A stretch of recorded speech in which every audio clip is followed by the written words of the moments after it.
इसमें ये कह रहे हैं कि the experiment was repeated with 0.02 moles of potassium hydrogen carbonate, all other conditions were the same. ठीक है, तो instead of potassium carbonate now we are using potassium hydrogen carbonate. In the second experiment, the temperature fell from 21 to 17.3 degree centigrade. That means कि ये reaction endothermic है.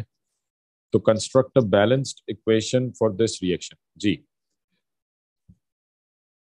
Potassium hydrogen carbonate reacting with hydrochloric acid. Hydrochloric acid है ना? सही है. तो क्या reaction होगा potassium hydrogen carbonate KHCO3 reacting with hydrochloric acid, क्या मिलेगा? पोटेशियम क्लोराइड और कार्बन डाइऑक्साइड और वाटर। पोटेशियम क्लोराइड और कार्बन डाइऑक्साइड और वाटर। सेम जो रिएक्शन कार्बोनेट के साथ है वही हाइड्रोजन कार्बोनेट के साथ होगा। इसको बैलेंस करें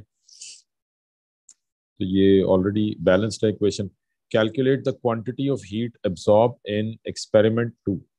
जी, हीट एब्जॉर्ब, क्योंकि एंडोथर्मिक रिएक्शन है, एनर्जी एब्जॉर्ब हो रही है, तो हीट एब्जॉर्ब कैलकुलेट करनी है। Q is equals to MC delta T।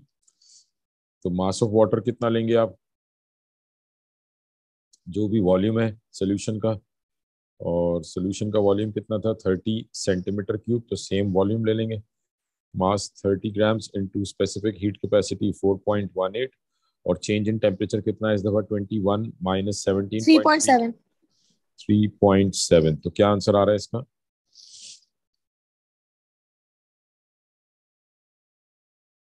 30 into 466.2 466.2 ये आ गया जूल्स में, और ये किलो जूल्स में बता रहे हैं आप? सर ये जूल्स में है। ये जूल्स में है, तो किलो जूल्स में क्या हो जाएगा 0.466 किलो जूल्स। ठीक है, उसके बाद नेक्स्ट पार्ट क्या है कि use your answer to calculate the enthalpy change per mole of potassium hydrogen carbonate. यानी ये कितने मोल के लिए आया है, ये आपने कैलकुलेट किया है फॉर 0.02 मोल। अब आपने क्या कैलकुलेट करना है, पर मोल। तो give your answer in kilo joules per mole and include a sign in your answer. तो सिंपल हम रेशियो बना लेंगे कि 0.02 moles of potassium hydrogen carbonate when reacted, 0.02 moles of potassium hydrogen carbonate when reacted, कितनी energy release हो रही, क्या energy change आया है 0.466 किलो जूल्स। और अब हमने क्या कैलकुलेट करना है, पर मोल। तो पर मोल मींस के 1 मोल के लिए कितनी एनर्जी रिलीज एब्जॉर्ब होगी, ये आपने कैलकुलेट करना है। समझ आ रहा है ये? जी सर। हाँ जी, तो क्या आंसर आ रहा है इसका? 23.3। 23.3। तो x सर इज इक्वल्स, मैंने सर वाटर की जो हीट कैपेसिटी है ना वो 4.2 ली थी, तो मेरा आंसर ये आ रहा है। मैंने 4.18 नहीं ली थी। ठीक है सही है। हम चाहे 4.18 या 2, थोड़ा बहुत डिफरेंस आएगा, कोई फर्क नहीं पड़ता। अभी फिलहाल सिर्फ प्रोसेस को समझ लें, ठीक है, वरना आपने जो डेटा सेक्शन में वैल्यू गिवन होगी वो यूज करनी है। तो क्या आंसर आ रहा है 23.2 किलो जूल्स पर मोल। ठीक है, तो ये प्लस में आंसर आ गया। ये नेक्स्ट क्वेश्चन है, when potassium hydrogen carbonate is heated it decomposes into potassium carbonate, carbon dioxide, and water. Use Hess's law and your answer to B3 and C3 to calculate the enthalpy change for this reaction. Give your answer in kilojoules per mole and include a sign in your answer. ठीक है, अब आपको इस reaction की delta H calculate करनी है using Hess's law and your answer to B3 में आपने ये कैलकुलेट किया है, यानी delta H for this reaction, इस रिएक्शन की डेल्टा एच आपने कैलकुलेट की है, और B3 में हमने ये एनर्जी चेंज कैलकुलेट किया था, और ये किसकी थी, when potassium carbonate reacts with hydrochloric acid. तो इन दो एनर्जी वैल्यूज के मदद से आपने ये जो थर्ड रिएक्शन है potassium hydrogen carbonate decomposes to give potassium carbonate, carbon dioxide और वाटर, इसकी एनर्जी आपने कैलकुलेट करनी है। जी कर लेंगे या मैं solve कराऊं?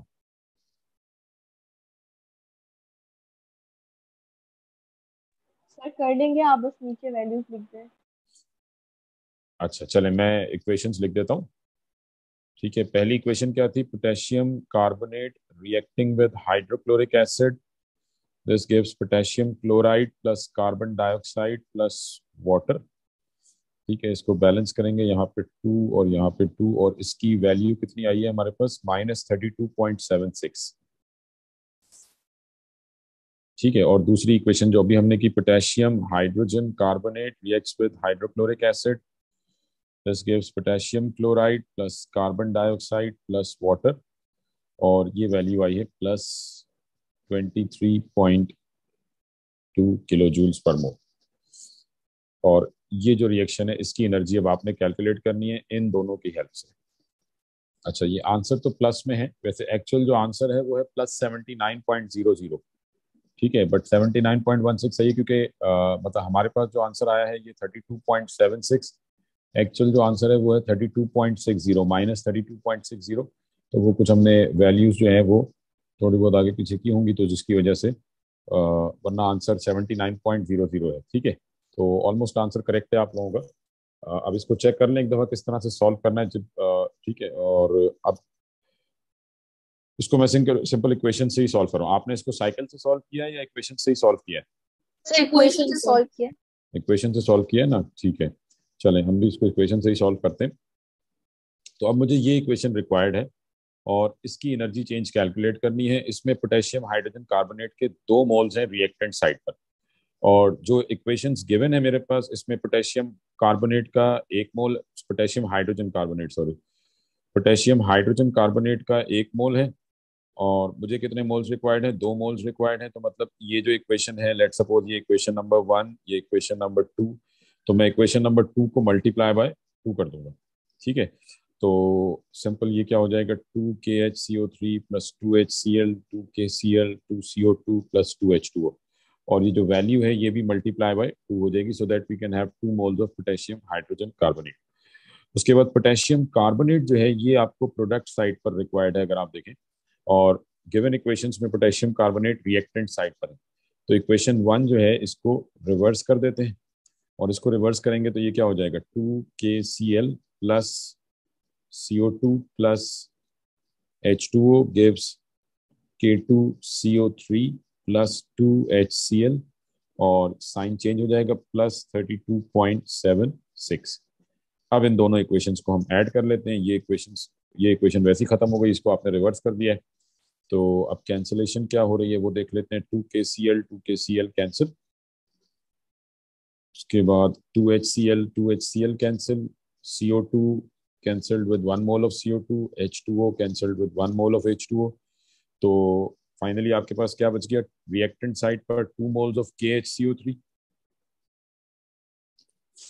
gives 1 mole of potassium carbonate K2CO3 plus 1 mole of CO2 plus 1 mole of H2O, और एनर्जीज को आपने सिंपल ऐड कर देना है। 23.2 मल्टीप्लाई बाय 2 प्लस 32.76, तो ये आंसर आ जाएगा प्लस 79.16।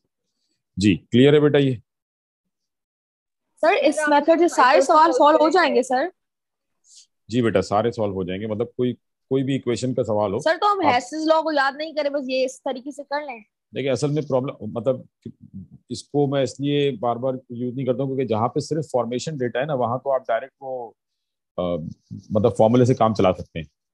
तो उसके लिए आपको इस मेथड की जरूरत नहीं, चाहे तो आप उसको भी सॉल्व कर सकते हैं, बट वो ज्यादा आसान है फॉर्मेशन साइकिल से। जहाँ अगर सारा डेटा फॉर्मेशन का है या अगर सारा डेटा कंबस्शन का है, तो वो तो हम डायरेक्ट जो है वो मतलब साइकिल आपके जहन में बैठ गया होगा कि फॉर्मेशन साइकिल कैसे ड्रॉ करना है, कंबस्शन साइकिल कैसे ड्रॉ करना है, क्योंकि बादों का पेपर में क्वेश्चन भी आ जाता है कि जी साइकिल के थ्रू ही सॉल्व करना है। तो इसलिए बेहतर ये है कि आप दोनों मेथड ही जहन में रखें। ठीक है ना? हाँ, साइकिल से सॉल्व कर लेते हैं। चलें, अब रिएक्शन क्या है हमारे पास, जिसकी एनर्जी हमने कैलकुलेट करनी है, 2KHCO3 decomposes to give K2CO3 plus CO2 plus H2O। ठीक है, ये रिएक्शन है, इसकी एनर्जी आपने फाइंड आउट करनी है। और हमने जो रिएक्शंस किए हैं, हमने सिंपल पोटेशियम हाइड्रोजन कार्बोनेट को रिएक्ट किया है किसके साथ, हाइड्रोक्लोरिक एसिड के साथ। And when it reacts with hydrochloric acid तो हमें प्रोडक्ट क्या मिली है, पोटेशियम क्लोराइड। व्हेन मैं बात कर रहा हूँ इसकी, when potassium hydrogen carbonate reacted with HCl। ठीक है, यानी ये जो रिएक्शन है, तो when potassium hydrogen carbonate reacted with HCl we get KCl plus water plus carbon dioxide. ठीक है, और यहाँ से आपको कितने मोल्स मिले हैं, 2 moles of KCl plus H2O plus CO2, ठीक है। तो ये कौन सा रिएक्शन हो गया? This is when KHCO3 reacted with hydrochloric acid. Similarly potassium carbonate जो है, potassium carbonate K2CO3, this also reacted with hydrochloric acid. इसने भी HCl के साथ रिएक्ट किया और यहाँ से भी हमें KCl plus CO2 plus H2O मिला है, ठीक है। तो potassium carbonate when this reacts with hydrochloric acid, तो अगेन यहाँ से आपको सेम प्रोडक्ट मिल रही है। This is when potassium carbonate reacted with hydrochloric acid. समझ आ रही है बेटा बात?